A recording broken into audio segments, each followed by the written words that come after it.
So there are a couple of questions that I often ask conceptually when I'm thinking about who the abuser in a relationship is. One of the questions is who's allowed to be angry. So you'll see one person's allowed to be angry, their expression of anger is legitimate and appropriate. But anytime the other person expresses anger, it's wrong and overreacting or possibly abusive. And that is one of the telltale signs to me. But another telltale sign is when you are sick. Who's allowed to be sick? Because the victim is often not allowed to be sick. The victim is trying to get out of work or doing it for attention or not pulling their weight, being dramatic. But parents particularly are really, like parental abusers are particularly really bad about never giving the victim the benefit of the doubt about their own body experience in their body. So who's allowed to be sick is often a core piece of the abuse dynamic, and one way you can tell who the abuser is. The other thing about that is that when you're a victim of abuse, part of the abuse is making you swallow the unfairness and the injustice. You don't get to defend yourself. You don't get to equally come back at the abuser and say, hey, it's not okay, you're treating me this way. And when you do, you get further abused, right, when you stand up for yourself. So the humiliation of them harming you, and then you just have to suck it up, right? Well, things occur in our bodies when we're angry.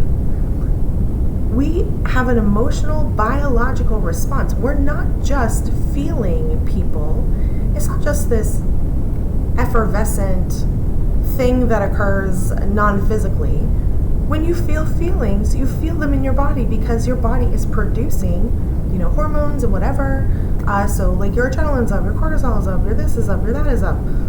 Something drops, your dopamine's up. Like there's a cocktail of stuff happening.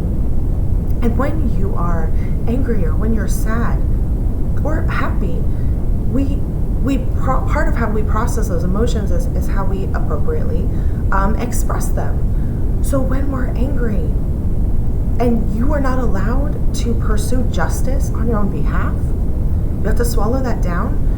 Well, over time, that can make you sick and you can end up with chronic illnesses. So now you're in the situation where not only were you not allowed to speak up on your own behalf, you are forced to accept like humiliation and abuse all of the time. And then you get sick, and when you get sick, they don't believe you, and in fact, you're a burden. So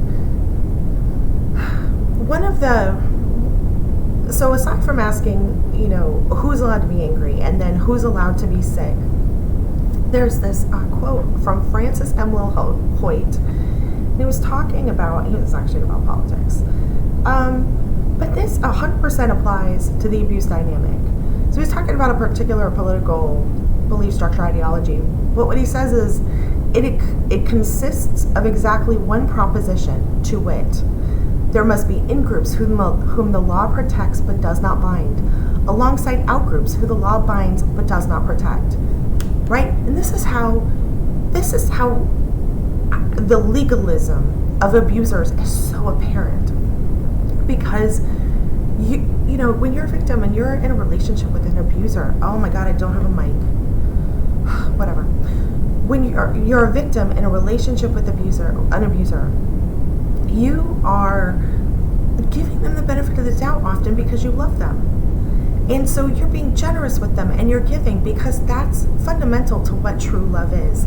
But because the abuser doesn't love the victim, the abuser is not being generous toward the victim, not giving toward the victim, and not giving them the benefit of the doubt. So you're in this dynamic where while things are good maybe, and especially at the beginning, you think, oh, this person loves me. We love each other. And then you get sick, you're vulnerable in some way, and suddenly it's very clear that they do not love you. even if we can't accept it, it's very clear that they don't love you. This isn't what love is. Or there's a saying.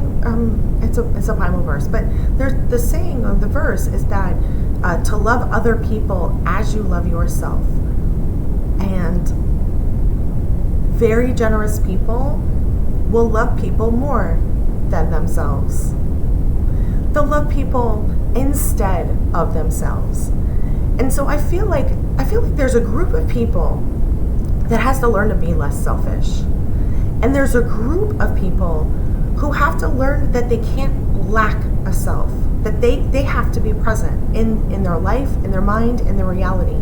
And so another thing when you're looking at abusers is to look at who's allowed to be a person.